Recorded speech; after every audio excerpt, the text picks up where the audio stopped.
What's up, guys? Welcome to my final thoughts for this amazing card of UFC Fight Island 1, Dan Ige versus Calvin Kattar. A lot of people are sleeping on this card. I think it's going to be a lot of fun. There are so many finishes going to be on this card. We'll get to it in a little bit.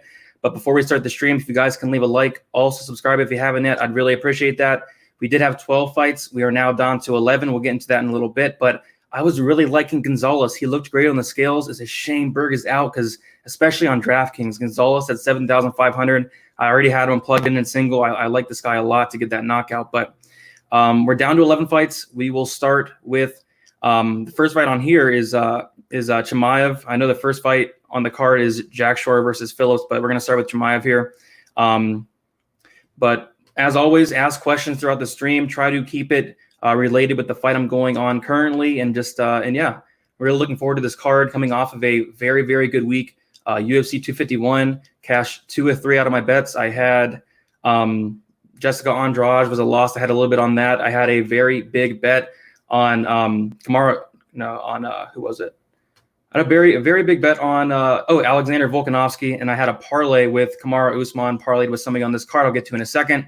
And then I had a bet on Leonardo Santos, so it was a pretty good night for me. Hopefully you guys did good as well. I had a lot of comments on my videos saying a lot of people won big, so that's awesome to hear. I love to hear that. That's my goal, is to help you guys win money and give you guys some good information, and hopefully we cash some more bets this week on this card that is decent for bets. There's a lot of big favorites, and with that said, let's get into the card, and we'll start with the first fight on my sheet. It's not first fight of the night, but Khamzat Chimaev versus John Phillips. You have Chimaev as a minus 335 favorite. I'll tell you guys right now, I have 2 parlays on this card. I have 2 straight bets right now. I'm tempted to add another straight bet on there. I'm not sure if I'm going to do it yet. I'll get to that in a second. But this is my first parlay piece. I have a 3-leg parlay, Khamzat Chimaev. I like this guy a lot. I liked what I've seen on film. I know he's only 6-0, but this is a matchup nightmare for John Phillips, someone who has awful takedown defense, someone who has awful submission defense. He's been submitted 4 times. And this Chimaev guy, he's the real deal. He really is. I've seen him on tape, picking up guys, slamming them. He picked somebody up from one side of the cage, ran all the way over to the other side of the cage, and slammed them down for fun. This guy is an absolute beast. I can understand why he's minus 335, and he's the first leg of my parlay here. Out of the 3 legs of my parlay, this is probably my least confident one because he is only 6-0, and John Phillips does have that power, but I wouldn't bet if I wasn't confident in it, and I do like this matchup a lot for him. As long as he fights smart, he should take this fairly easily. So I do have him in a parlay. Would not bet that line straight. Inside the distance, minus 225. By submission is minus 135. This is probably my favorite play on DraftKings as well. 8,900, less than 9,000. I like the price quite a bit. The upside is just unreal here against Phillips. And if he gets him down, I think Phillips will be out of there shortly after. So Chimaev is one of my favorite plays. I have him in a parlay. Very confident in this. But on the flip side of things, John Phillips has that power. We saw it his last fight. He knocked somebody out in the first couple seconds of the fight. And I was actually on him that fight. I got him at like 10% in my single, so that was awesome. And he can do that. If Chimaev comes out here and strikes with Phillips, he can more than definitely knock him out. But I just don't think Chimaev will have that game plan. Watching the weigh-ins, Chimaev looked very, very big. He looked very good. So I liked what I seen from the weigh-ins from him. And overall, this is looking like a very good play here at 8,900 on DraftKings as a nice parlay piece. Honestly, coming into it, this does not look like a card where you're going to want to parlay a bunch of fighters because some of these guys up top with the big prices, the big price tags on them, they can very well lose, and we'll get to a couple in a second. But I think Chimaev should be safe here, and I like him quite a bit here. So let's see here. How you feeling about Alisson weigh-in? Should we look much into it? I'll actually get to that in a second. That's something I really want to talk about. Yeah, looks bulky and tired. I agree. Do you have a place where you show some of your heavy lineups? I had a couple decent lineups on DraftKings, but it's hard working on the budget. I do a lot of lineup construction on my Patreon. The link's in the description. But I do like a premium breakdown and strategy video where I also go over like some lineup construction on there. Would you take Chimaev by submission? You could, but I can also see a scenario where he does get a ground and pound victory there. I think he has 2 wins by knockout on the ground. So, yeah, I think he could finish Phillips with ground and pounds. I really want to bet it by submission, but it's fine. Other than that, I like this fight quite a bit. And with that said, let's get into the next fight here. We're going to go to Modestas Bukauskas versus Andres Michailidis. And this is a fight I really like on DraftKings. And I think it's going to be, I don't want to say sneaky, but this Michailidis dude, watching tape on him, I think he's the better fighter here. I really do. He looked decent on the scales. I'm not high on Bukauskas at all. I don't really think he's good. I think his takedown defense is awful. His striking is okay.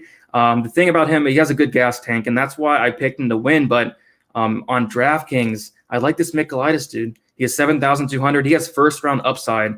Honestly tempted to put him in my single entry lineup here. I think he's going to probably most definitely win that first round. It's just after the first round that really worries me because I've seen tape on when this guy, he gets tired in the first round even. So really worried about that gas tank, but he's definitely live here. And the line is coming in a little bit on this. He's now a plus 170 underdog. And I'm tempted on betting a prop bet of Michailidis in that first round. I need to see the odds on that, but that's something I'm looking at too. And Michailidis by KO is plus 325.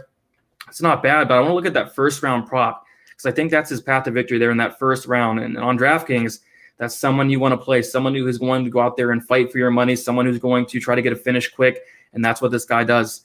Michailidis, this fight is very close. I am leaning Bukauskas, though, to get the win with his cardio, but Michailidis is very, very live. So I will have a decent amount of Michailidis on DraftKings for a nice pump play because there's not much because we lost Gonzalez, a play I was really high on. I think it would have been another Davey Grant play there, Gonzalez getting a knockout there, especially Berg having a rough weight cut. It's a shame that fight's not still on because Gonzalez at 7,500, I think it would have been a steal there. But Michailidis 7,200, it's worth some shots. As for Bukauskas, I will have some shares on DraftKings because I have him projected being the lowest owned between 8,900 and 9,400 with Jack Shore up there. So I do think it's merited to play some Bukauskas because I do think if it gets out of the first round, he's probably going to get a finish. I think he's finished pretty much all of his fights. There's a couple he didn't and went to decision, but yeah, this guy is going to get a finish if he does get out of that first round, which I don't know. So this fight is very tough to call, but it is a fight I think you are going to want to have on DraftKings. Minus 300, fight does not go to decision. So something you want to have for sure. In these first three fights, it was the first four fights with Gonzalez in there and Berg, but these first four fights or three fights now, I think they're all going to finish. You got minus 240, minus 300, minus 425. So a lot of my ownership is going to go into these first three fights. And yeah, I like Michailidis as a pump play, but not too confident in it, honestly. He looked decent on the scales, but am I an idiot for thinking the Al-Hassan fight could go over 1.5 rounds? I was actually thinking that. I was actually looking at the Lazez plus 585 decision prop because I don't know. We'll get into it in a little bit, but Al-Hassan just did not look great on the scales. But Al-Hassan, I got him in a parlay, but I got a hedge. Hey, I like that hedge idea there because, I mean, I think he should win, but I don't know. This Lazez guy, he's no joke. Yeah, I'm on Patreon. Lots of good stuff on there. We'll get to Fish Gold in a second. Let's see here. Yes, she did. That was awesome. I was not expecting her to do it that easily, but dang. McCann or Gordon in cash. I personally am going McCann. But yeah, we'll get to the next fight here. And this is another one of my favorite plays here, Jack Shore versus Aaron Phillips. I know Jack Shore is 9,400, but I think there's a lot of value on this card, sneaky value. I think there's a lot of live dogs on this card that have a chance to win here. And I think you can go get Jack Shore. Minus 700 favorite. He is minus 235 to win inside the distance.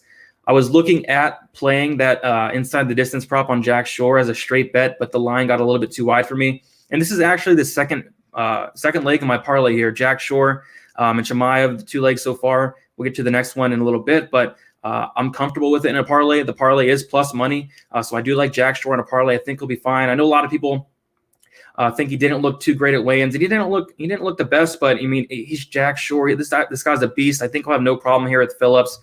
Phillips looked decent on the scales, but I think Shore should get him down and probably submit him. Submission is minus 135. Something I was thinking about, but I'm probably going to stay away and just have him in my parlay. But I like Shore a lot on DraftKings, 9,400. I have him projected to be one of the highest owned fighters on the slate, though. And I think it's more than warranted. I think he should have a great night on DraftKings, hopefully get the finish. Hopefully the finish isn't too early so he can rack up those points, but I like him a lot. As for Phillips, I'll have about 3% Phillips. As you guys know, the lowest I'll go on a fighter in the 150 max is 3% because anything can happen in MMA and anything can happen here, but I just don't see Shore losing here. I like him quite a bit to win this fight and pretty comfortable with it. All right. Let's see here. Thank you, Braden. What's up, Jax? What's up, Bufo on the beat? Who should I trust more, Elliott, Ramos, or Rivera? Who do you believe is more trustworthy? We'll get into it a lot, but Elliott is not trustworthy at all. I'd probably say Ramos out of any of those, but Rivera is really close as well. Let's see here. Expensive considering that Phillips hasn't been finished. Yeah, he hasn't been finished. That's true. And I was thinking about that, but I looked at his competition and, he's fought nobody the caliber fighter of Jack Shore. So I think he can get a finish there. 9,400. I like that quite a bit. All right, we're going to get into this next fight. This fight is, I like these first three fights a lot to target on DraftKings. This one I'm a little iffy about. Plus 115, fight does not go to decision. Ricardo Ramos, 8,800. Lerone Murphy, 7,400. I think Murphy's a solid underdog play, but I think, Ramos is getting very disrespected at this line. I think he's the better fighter. I think he's decent on the feet. I'll give the striking to Murphy and the power to Murphy, but Ramos isn't bad on the feet at all. I think people are really underrating his striking, so I like him to win here.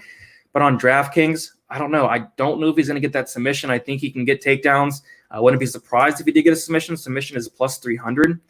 But I do think Murphy's live for maybe even a knockout. This dude Murphy hits pretty hard. I liked what I seen on tape.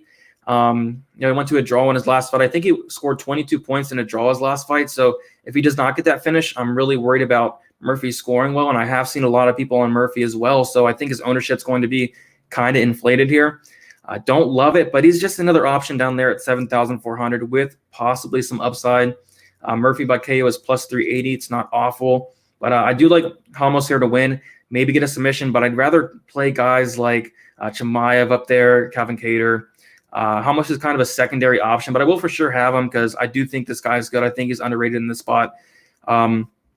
Tempted to bet a straight bet on Ramos here, but might just leave it alone. But I do think there is some value on that line, and I just don't think Murphy is the level fighter that Ramos is. But I would not be surprised if Murphy did knock him out. But I do like Ramos quite a bit to win the fight. Not a fight I'm too interested in on DraftKings. More so probably Murphy because he is a live dog, and 7,400 is not a bad price for possibly knockout upside. Let's see here. Thank you, Ryan. I want to bet the farm on Rivera by decision. Yeah, I think that's a good line. We'll get to in a second, but plus 120 right now. It's not bad. Huge step up from Kelleher to Rivera. I 100% agree. You're really good at picks. Why? Really solid. Why do you have Jojua over Diana? I'll get to that in a second. But yeah, good question there. Why did I pick any of those fighters in that fight? And we'll transition into that. Diana Belbita versus Luana Jojua. This is a fight. It is the most low-level fight on this card. It was even probably lower level than Gonzalez and Berg. It's two fighters that are not very good. Belbita has been submitted 3 times. And that's why I'm picking Jojua to win here. I think she can get takedowns. I've seen Belbita taken down, and that's what Jojua needs to do here to win. And I think if she does get Belbita down, she can possibly find a sub. But this fight is such a pass from a betting perspective. I see people betting Belbita, and I don't know how you can bet this girl with any confidence. Like watching tape on her, she is not very good. Her striking's all right, but in her past 5 wins, her opponent's combined record is 1-2. 1-2 in her past 5 wins. That's her opponent's combined record, which is, the level of competition is absolutely awful. I was watching tape. Some of these girls are not MMA fighters. They're soccer moms. And it's just, this fight is so low level. And that's why I am picking Jojua. I think she can get takedowns here. If it's on the feet, obviously Belbita is going to win. But I do see Jojua getting a takedown at some point in this fight and possibly finding a submission. But I'm not confident in that at all. As for DraftKings, this is actually a fight I do want to target. I have this fight coming in at about less than 40% ownership combined. And on 11-fight slate, I like that quite a bit. I like that low ownership there. And I think there's upside, whether it's Jojua submitting Belbita for the 4th time or whether it's Belbita maybe finishing Jojua on the feet. I think Belbita has the better striking. I think Jojua has the better BJJ there. So it's kind of a striker versus wrestler grappler there. And I do favor the grappler ever so slightly. Would never bet either of these fighters I don't know how anybody can have confidence in either of these fighters here, but I'm going to take Jojua, but I will be playing both on DraftKings, probably split it down the middle in ownership, just because it's low owned, and just because I think that, DraftKings likes to kind of, double the score of some of these women MMA fighters. We saw Rosa, her last fight, she had like 30 significant strikes landed in the first minute and a half. So DraftKings is, extra lenient with counting significant strikes, and Belbita does throw a lot, and I do see a finish upside for Jojua. But yeah, this is a fight that is very, very low level. I'm not looking forward to this fight, but I will have some of it on DraftKings, so I do think it can score well. I'm fading Jojua and Belbita on DraftKings. That's what I think a lot of people are going to do, and that's why I'm kind of wanting to play it, because I do think it has potential to score decent. Thank you, Jason. What do you think about Jojua Belbita under 2.5 rounds? Depending on the odds there, but I don't mind that at all. I have a feeling someone's going to get finished in this fight, whether it's a submission or a knockout by Belbita. I just have these girls are so low level. Would not be surprised at all if somebody got finished. Thank you, North. What's up, buddy? New follower not too long ago. Enjoy listening to your breakdowns. A like for me. Thank you. Turn it up, MMA. If you guys can like this video, have about 112 people watching, would really help me out there. Looking for a 3-player parlay. Well, I got 2 legs in there so far in this video, Chimaev and Jack Shore. I'll get to the third one really soon, but I'm liking that parlay quite a bit. It's plus money there. As for anything over 3 legs, I would not do this week. I would not do that. How do these ladies look at weigh-ins? Who's the bigger lady? I think Belbita is bigger just by a little bit. But other than that, nothing really stuck out to me there. Diana on tape has better striking, and she went to decision with McCann. I just can't see this going decision for Diana. Yeah, she does have the better striking there. It's just her takedown defense really worries me, and her submission defense worries me as well. Can Stamen get the job done? We'll get to that in a second, but maybe he can win a decision. Jojua got knocked out by Moraes, who has a shaky record also, and Moraes is a striker. Yeah, she did get. That's a really bad look, and I think that's why a lot of money's coming in on Belbita. But I just don't understand how a lot of people are that confident. Like, she's not that good. Just play plus 150, no distance for the Belbita fight. Yeah, I don't mind that at all. Plus 150 is pretty good odds there. All right, we'll get into the next fight here. So, like I said, that's a fight I kind of want to target on DraftKings. Would not play either of these girls in cash or single entry. Just way too risky. Extremely low one. I'm sure we'll see that tomorrow night. All right. Talia Santos versus Molly McCann. This is my first straight bet on the night. I have Molly McCann minus 125. Kind of a small bet, but I'm looking to possibly add more onto that. Just watching tape, I like McCann a lot here. I really do. I think she has good striking. Her striking has improved a lot. Her BJJ wrestling has improved a lot. Watching Santos, and not impressed at all. She's fought pretty much nobody, and she lost to Mara Borella, her last fight. Someone who I think is just absolutely awful. And McCann is someone who really surprised me and has been coming on and looking really good. So McCann actually opened up as a minus 300 favorite, which I don't think that was a real line, but now she's a minus 135. The line keeps getting a little bit wider here, but I do like McCann a lot to win this fight. I think she can get takedowns. I can see Santos getting taken down here by McCann. I think McCann has more heart in there. I think McCann's the better fighter overall. As the thing we got to worry about is Santos and her reach and her length. I think she could touch up McCann a little bit on the feet, but she didn't throw much against Borella. And, I think McCann would destroy Borella. I really do. And I like McCann to win a lot here. Like I said, have a small straight bet on it. Might add a little bit more to that before the line gets too wide. I can see her getting probably minus 150, minus 160 before the fight starts. But as for cash, I'll tell you guys right now, I like McCann as a cash play. I am pretty confident she wins this unless, something happens. She looks in phenomenal shape. Honestly confused by the line, though. That's kind of scaring me a little bit. Like, I think she should be a bigger favorite. So don't know what's going on there. Maybe somebody else knows something we don't know, but just watching the tape, looking over the numbers, looking over everything out, like, I think McCann's a great play here at 8,200. In her win, she typically scores over 100 points. So I do like McCann quite a bit. Cash, maybe single. I've been thinking about that. Lots of GPP lineups as well, right in that 8K range. I think if she wins, probably going to be in the optimal lineup. And as for Santos, maybe she gets a knockout, but, McCann's very, very tough. McCann's never been knocked out, and I think that's Santos' path to victory for being on the optimal lineup on DraftKings, because she does have some power, but I just don't see her finishing in McCann. And but yeah, I like McCann quite a bit. All right. Thank you for the donation, North Ender. Really appreciate that. Meatball, yes. I see a lot of people on Meatball. I see a lot of people betting her as well, and I agree with it. I really do. Let's see here. Meatball, yes, she is. She's good wrestling, and I don't think Santos' takedown defense is good. Like, can someone tell me why this line is so close? Like, I don't understand. Am I missing something? Better late than never, right? You are correct, Kyle. What's up? When Molly retires from fighting, she can be Danny DeVito's stunt double. I got McCann in a parlay, and I don't mind that. I don't mind that. If I was doing a parlay with more than 3 people, which I'm not this week, but I'd probably throw in there. Let's see here. McCann, Ramos parlay. I don't hate it. But I do like that straight bet I have on McCann, and I am probably going to add a little bit more on that because I did place a small amount. Want to do some extra tape on there, but I will probably add some more on that. Yeah, the meatball. I don't know. McCann's line is so close. She's on a 3-fight win streak. While Talia lost her UFC debut, and she lost it to Mara Morella Borello. Like, I don't understand this. Seems like everybody in the chat is on McCann. This line does not make sense. Like, this is weird. This is weird to me. I think it's the reach and maybe the submissive threat. Don't really see her submitting McCann here, but that reach is something, and that length is something. Maybe that's why it's close. Maybe there's a little bit of hype on her still. I don't see why there would be after her UFC debut. Meatball, because she used to work in Subway, and all her teammates used to say she smelled of meatballs. Yeah, I did hear that. I didn't know if it was true, but I did hear that. That's pretty funny there.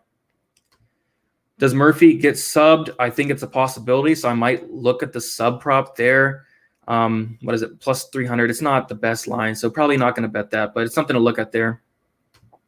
Got to watch for those weird lines. You are correct. There are some lines that look a lot better than they appear. This could be one of them. I hope not, because I will have a bunch of McCann. I won't have much Santos, because I don't think there's really much upside there. I just don't. And I'm struggling to see a path to victory besides maybe a boring decision.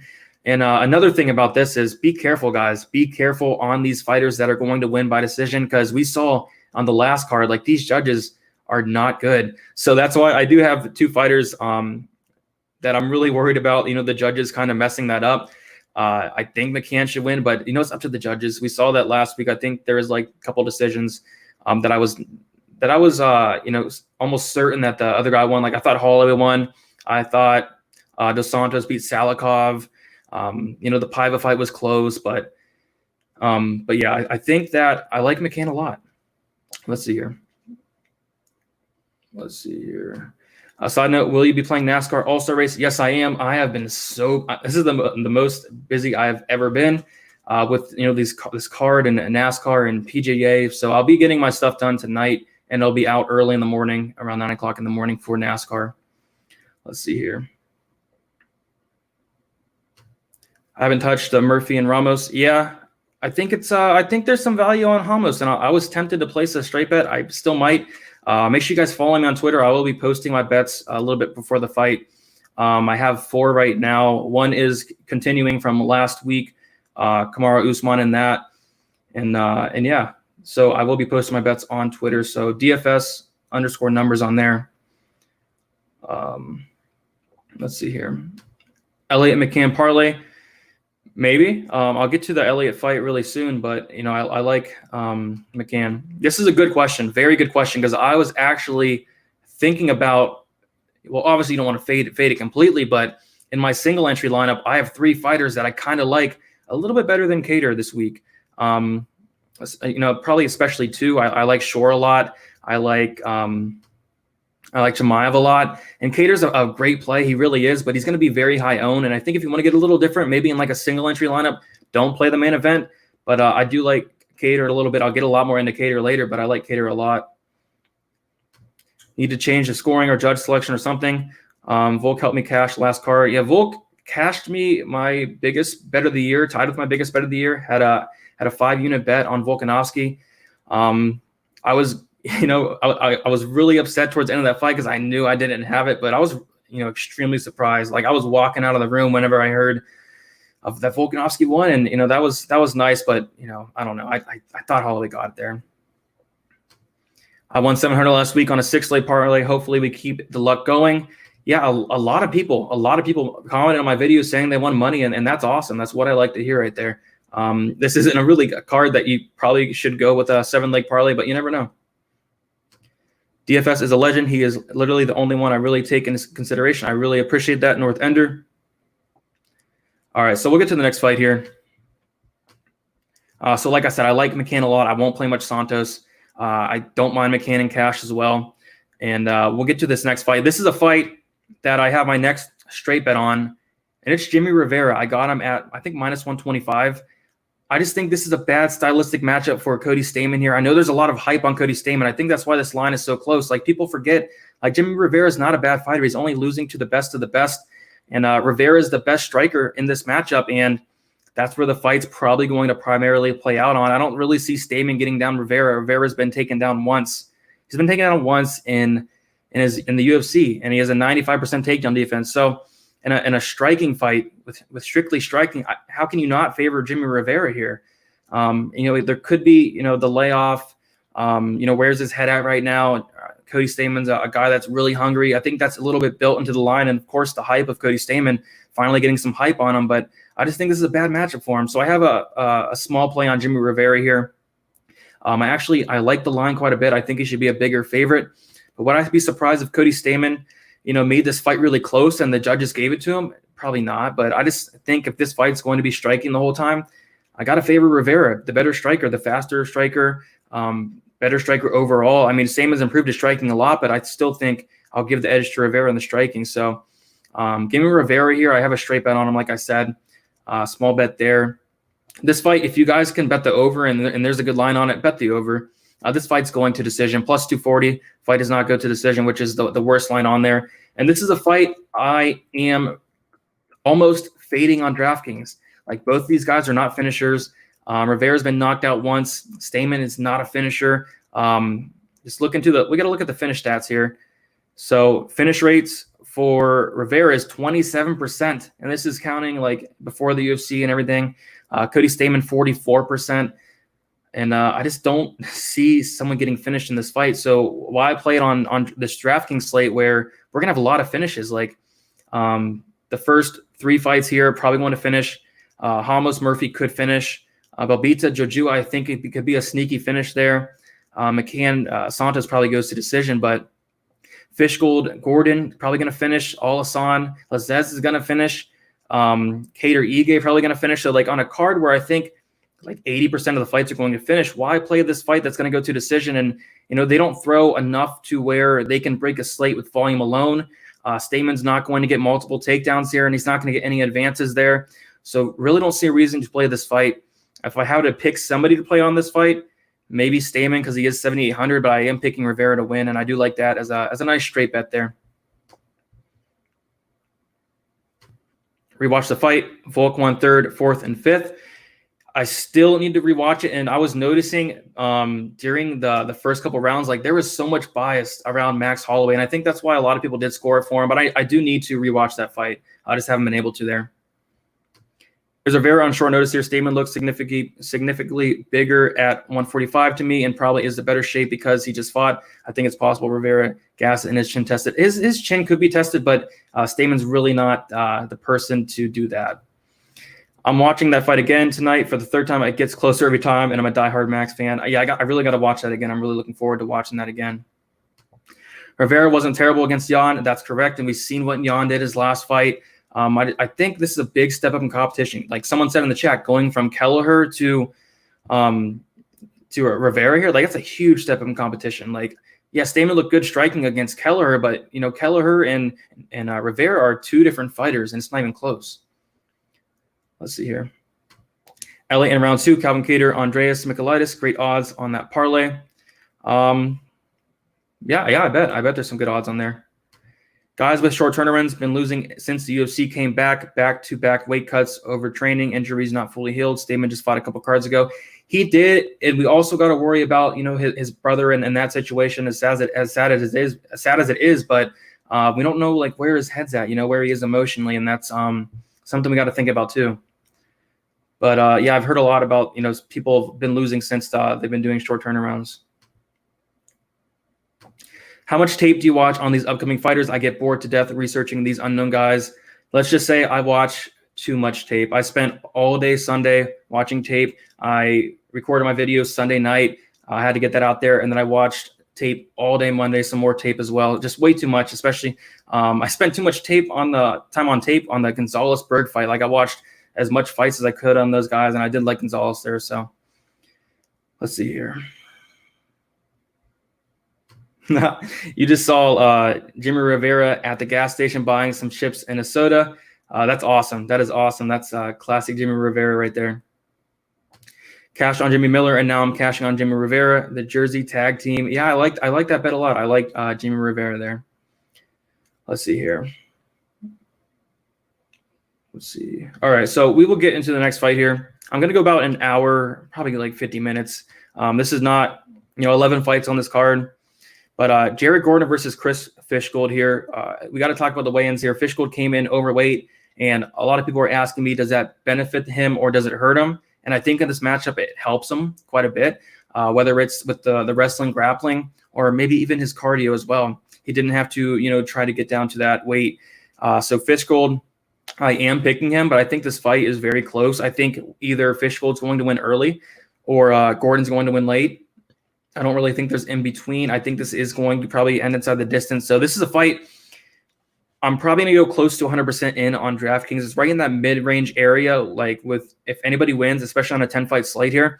If anybody wins in this fight, it's probably going to score very high. Gordon's someone who does score very high in his wins. Fishgold is someone who can finish fights.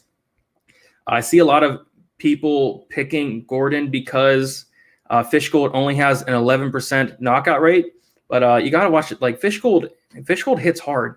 He really hits hard. And how much power do you really have to knock out Jared Gordon at this point? So I think Fishgold might be able to get Gordon out of here. And I do think there's going to be some really heated exchanges here where, Fishgold might be able to clip Gordon and submit him on the ground. Let's see. Fishgold by submission plus 250 there. But overall, you should probably just bet the under on this fight. If the under odds are right on this, you probably should take it here. Because Fishgold's gassing is awful. And this is why I don't really like this in like a cash game scenario, because I can see this fight being pretty much 50-50. Because Fishgold is either going to win early or he's going to win late, or Gordon's going to win late whenever Fishgold gasses out. But I do think that extra couple weight helps Fishgold out here. So I do like Fishgold to win. Really tempted to place a bet on it, but if I do bet something, it's probably going to be the under if the odds are right there. But yeah, this is a fight you're going to want to have on DraftKings quite a bit. I just don't see this fight not scoring well. I think there's going to be a lot of takedown upside as well.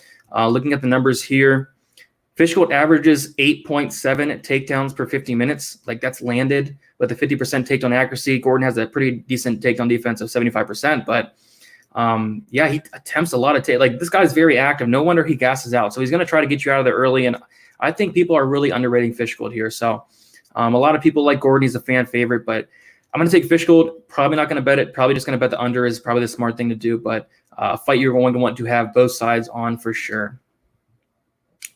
Let's see here. Dogs that missed weight this year are 1-6. Very interesting there. Let's see. Andreas viable as a DK cash punt. He's something I'm looking at for a punt in cash because I do think he's going to win that first round. But after that, kind of iffy, and I do think he has upside as well. So I don't actually mind him in cash. Other than that, down there you really got Murphy is probably as someone who a lot of people are going to go to in cash. But yeah, he's not a bad play in cash, I don't think. Fishgold has a bad gas tank, and he came in heavy as well. I just can't trust him. Yeah, it's hard to trust that gas tank, but you can't deny the upside. You really can't. Like Fishgold to win by decision is plus 820. So everybody knows he's not going to win this by decision. If he gets this done, it's going to be inside the distance. Yeah, I have a 2-leg parlay and a 3-leg parlay. The first one was Kamaru Usman and then Calvin Kattar, and then I'll get to the next one later in the card. But yeah, 2 parlays this week, and I like them quite a bit to hit. Fishgold round 1, if the odds are right, do not mind a Fishgold round 1 prop because that's probably his path to victory there. Fishgold by KO plus 470. I'd like the odds to be a little bit better than that because I do think it probably can knock him out. Let's see here. Life's too short to bet the under. Gordon has never been subbed. You're correct. Thoughts on Benoit? I'll get to that really soon here. Missed the question. McCann, Elliott, Cater, Belbita, parlay. I wouldn't parlay Belbita. Wouldn't really parlay Elliott. I just can't trust him at this point. Would be a path to victory for Flash Gordon. It would be surviving that early storm that Fishgold is going to bring. Fighting off submission attempts, not getting knocked out, and then just tiring out Fishgold and taking over later in that fight. But it's up to Fishgold's gas tank here. Just a general question: could I subscribe to the Patreon without an auto-renewing subscription? I believe you can subscribe to it and then cancel right away. I think that'll do it there. But if not, I can help you out there. Best 6-player DK, because I feel like all the solid choices prices are so high. Also, who should I captain? Haven't checked FanDuel yet. I'm going to check it tonight. But yeah, you're right. There's a lot of high-priced guys, but there's a lot of really low-priced guys that can also win as well. Like Andreas can win. He's like 7,200. I'll get to another guy in a second. Lazez in the 7,000. We'll talk to him about in a little bit. Cater all night. Am I right? Yes, you're right. I like Cater quite a bit. Talk about that more soon, but we will get into the next fight here. All right. Abdul Razak Al-Hassan versus Manir Lazez. So watching tape on this Lazez guy, he is no slouch whatsoever. This guy is good. And that's what worries me. We don't know where Al-Hassan's head's at. We don't know if he's been training. Just by looking at him on the scales, he missed weight. He didn't look like ripped or anything. He probably doesn't have the best gas tank right now. So I am very concerned about this and that he's minus 310. I just don't know. I think Lazez is very live because Lazez hits hard too. I want to say Lazez has finished 89% of his fights. So this fight is minus 515. Fight does not go to decision. I haven't seen a fight does not go to decision line in a while that big.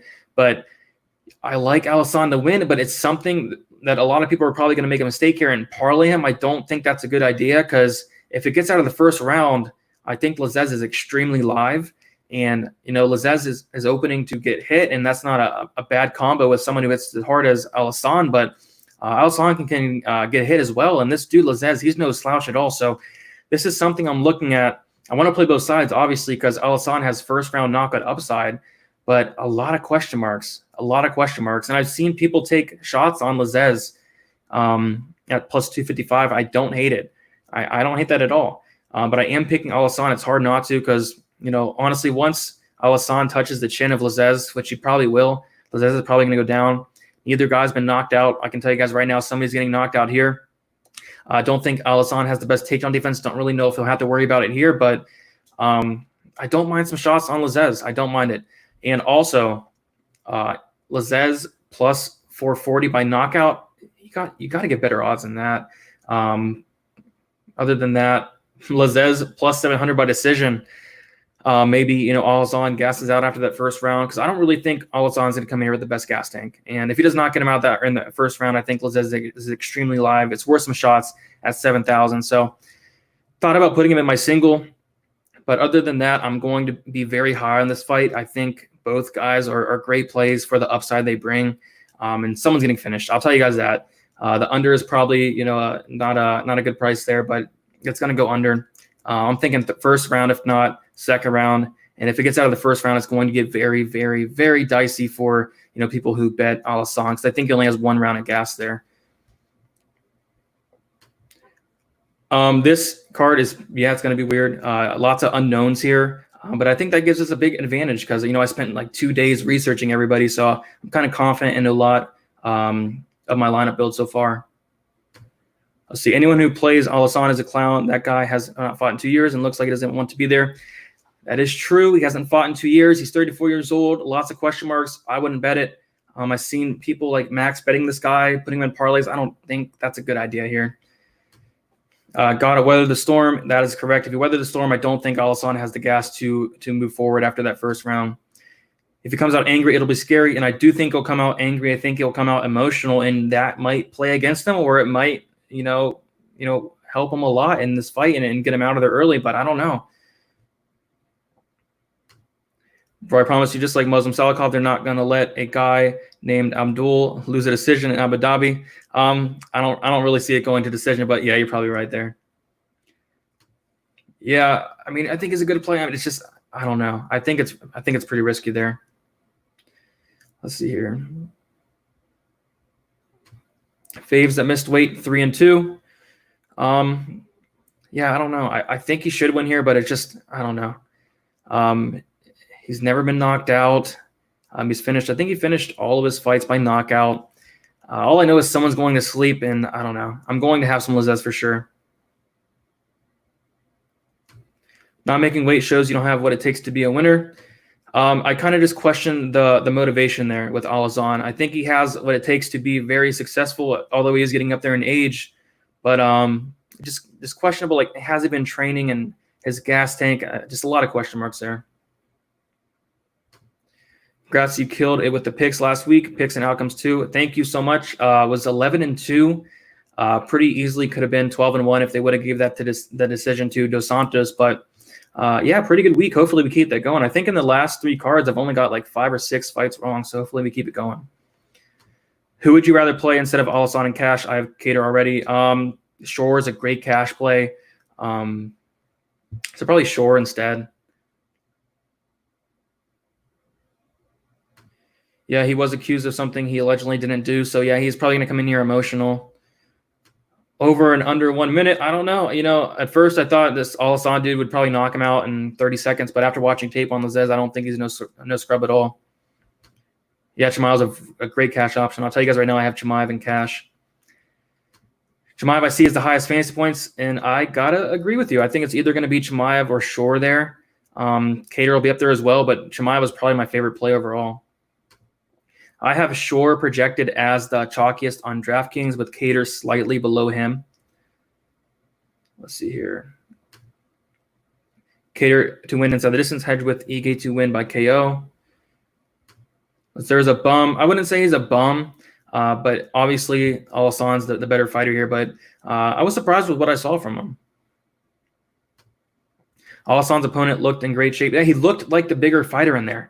He really did. He looked like the bigger, taller fighter in there. So, yeah, I think this fight, you know, could surprise a lot of people. It's one of those fights where I wouldn't be surprised if Lazzez did knock him out. And I wonder how owned Lazzez is going to be. I think I'm having him coming in at about like 12%, 13%. But probably going to be even a little bit more than that after watching the weigh-ins and everything.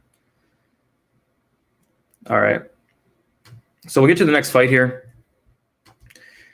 All right, we have Tim Elliott. This is the co-main event. I don't really know why it's the co-main event. You know, pretty 2 low-level fighters here. Tim Elliott -125, Ryan Benoit +105.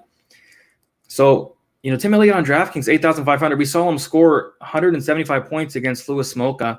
And Benoit's someone who gets taken down quite easily, decent at getting back up. But I see a lot of people on Benoit. I can see why, but I personally like Elliott here. And I'm tempted to make a straight bet on him, but you know, how dumb would that be? Like betting on someone like Tim Elliott just seems so dumb.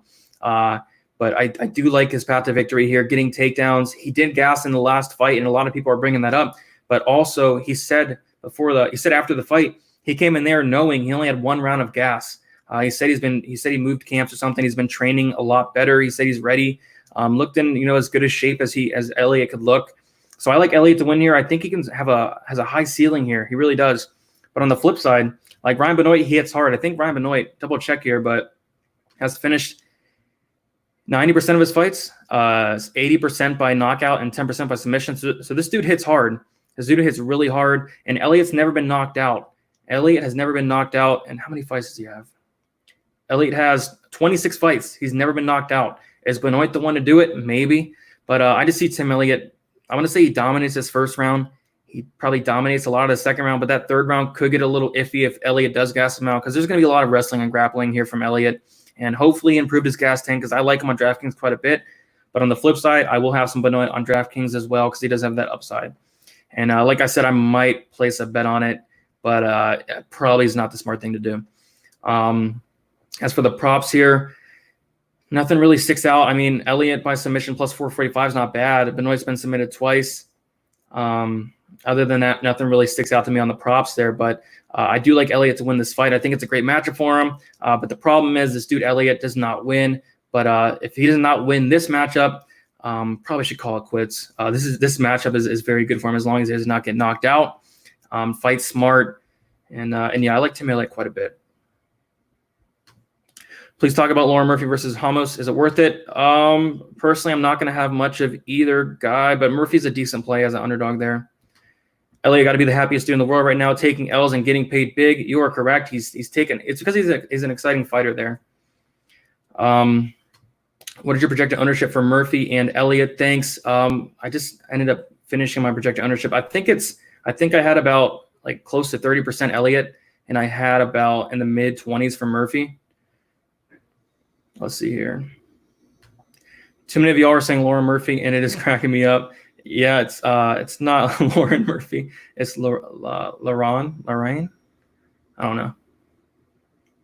All right. Let's see here.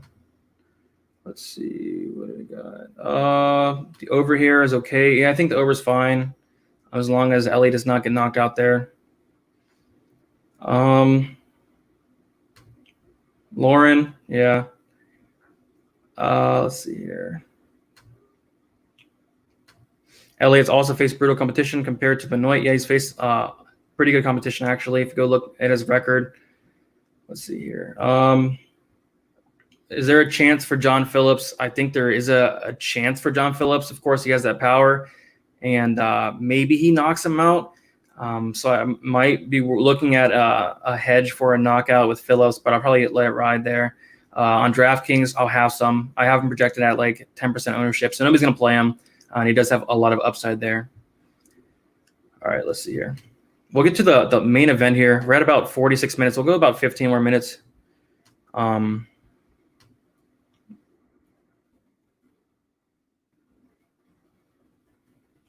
right, Calvin Kattar versus Dan Ige.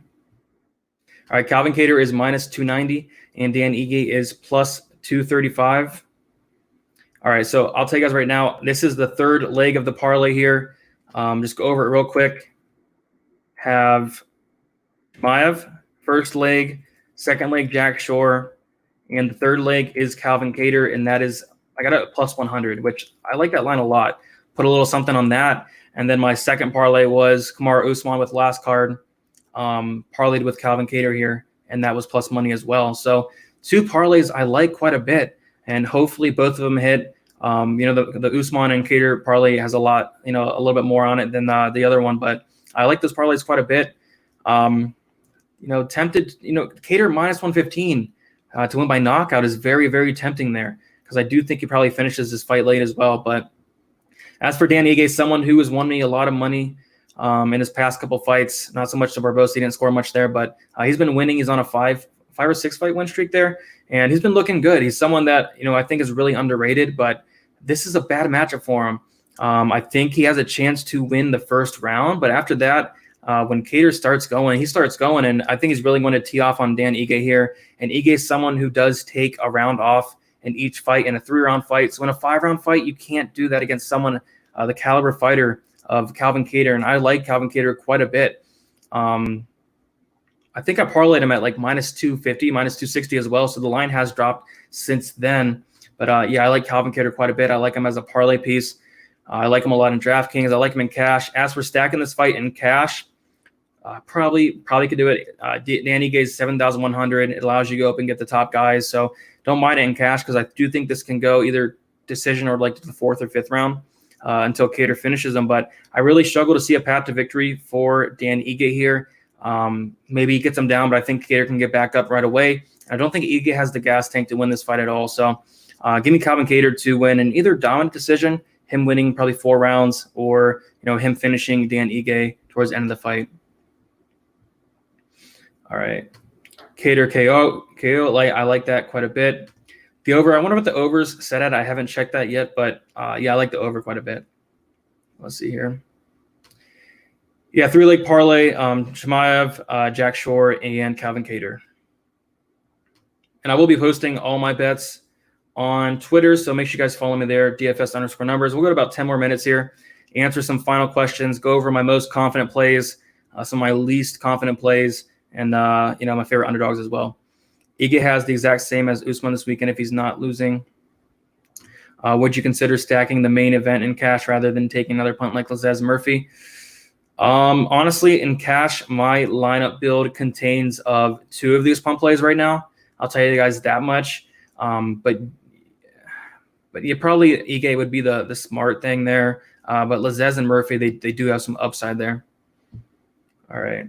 So right now I'm going to go over my most confident plays and answer some questions and get out of here. Have a lot of stuff to do. Most confident plays, we'll start with Calvin Kattar. I'm semi-confident in Jimmy Rivera. I have a bet on him. Marlon McCann, I like that play a lot. I have a bet on her.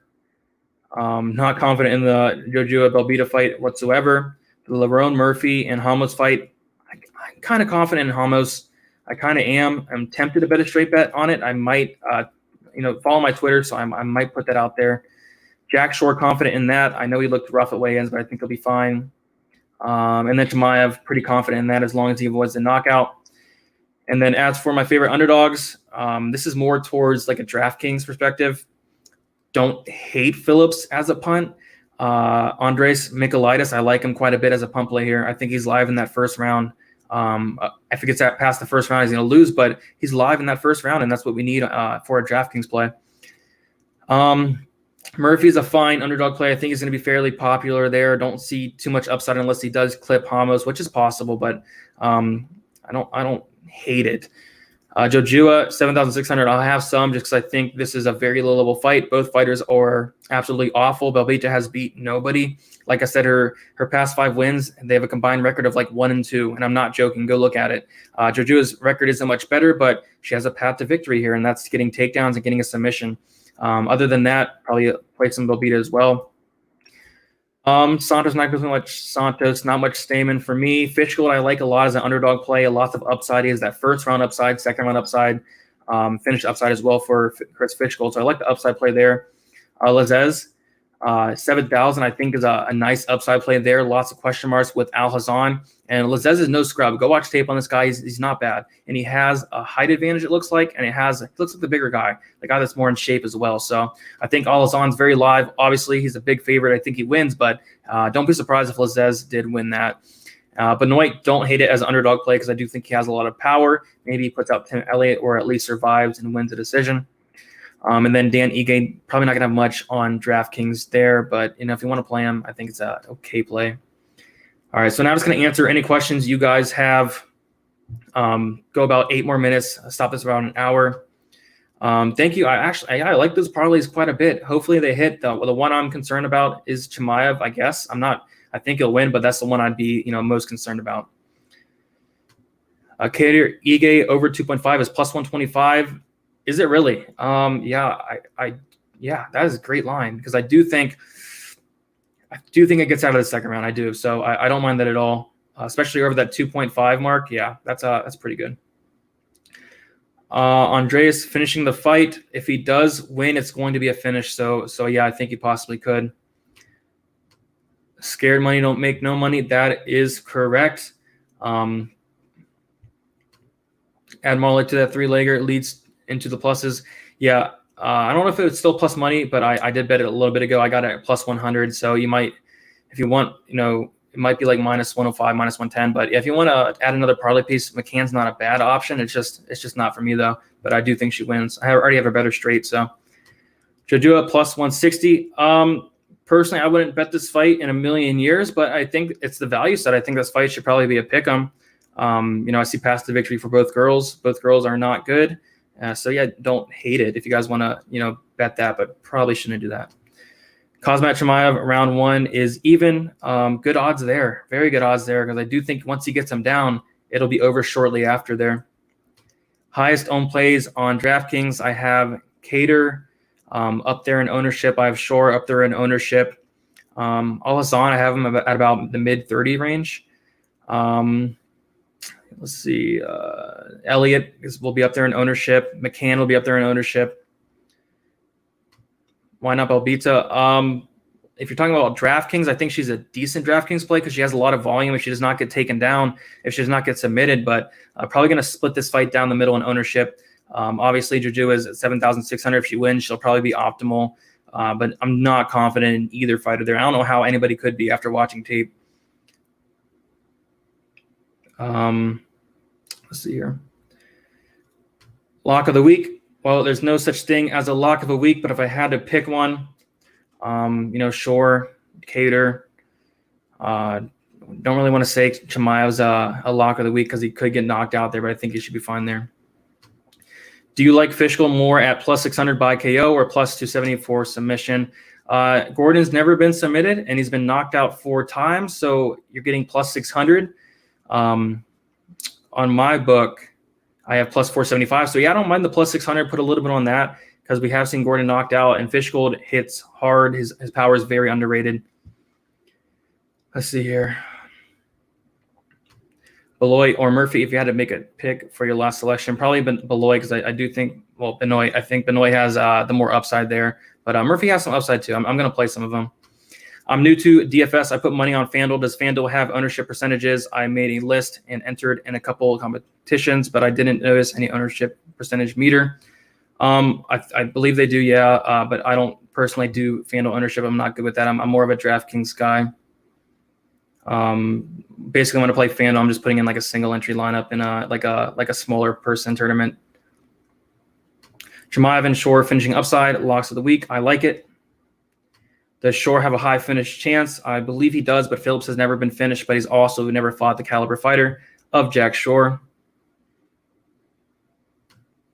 Fishgold is not submitting Jared Gordon. Yeah, I probably don't think so. Like, Jared Gordon is not bad on the ground as well. All right, guys, about 3 more minutes, and then I'm going to head out of here. I have a lot of lineups to make. Got to look into the card on Saturday. Like, I'm going to be very, very busy. Let me know who you guys have. Do you guys have Benavidez or Figueiredo in that fight? Luckily, Figueiredo finally passed his COVID test. He's going to be fighting, and I'm really looking forward to that fight. Might even place a bet on it as well. So let me know who you guys have that. Who you guys have in that. Let's see here. But other than that, if you guys don't have any final questions, I'm going to head out of here. Thank you, everybody, for watching. If you guys are in the stream, leave a like. Subscribe if you haven't yet. Just recently hit 4,000 subscribers, so thank you guys for that. Gained like 700 last week. So if we can get to 5,000, just keep growing the channel. I appreciate everybody's support. I appreciate everybody that subscribed to me on Patreon as well. I got over like 25 new members, so thank you guys for that. I am going to be working on my DraftKings article once I get out of there. And then my premium breakdown and strategy video where I go over lineup construction, all that is going to be posted sometime late tonight as well. Pretty much all my research is finished up. Watched even more tape today, and I'm ready to go. I'm ready to win some money. I like it. Yeah, I'm on Figueiredo as well. As of now, I got to watch some more tape. See you, Kyle. That's exactly where I'm at there. Joe B, I like it. Yeah, good luck, everybody. Let's win some money. Hopefully we cash some more bets. Betting was a decent night for me. Went 2-1. But I do have the Usman parlay for this card, so that's going to look even better there if Cater can pull it off there. But yeah, that's about it, guys. And thank you guys for watching. Let's win some money, and good luck.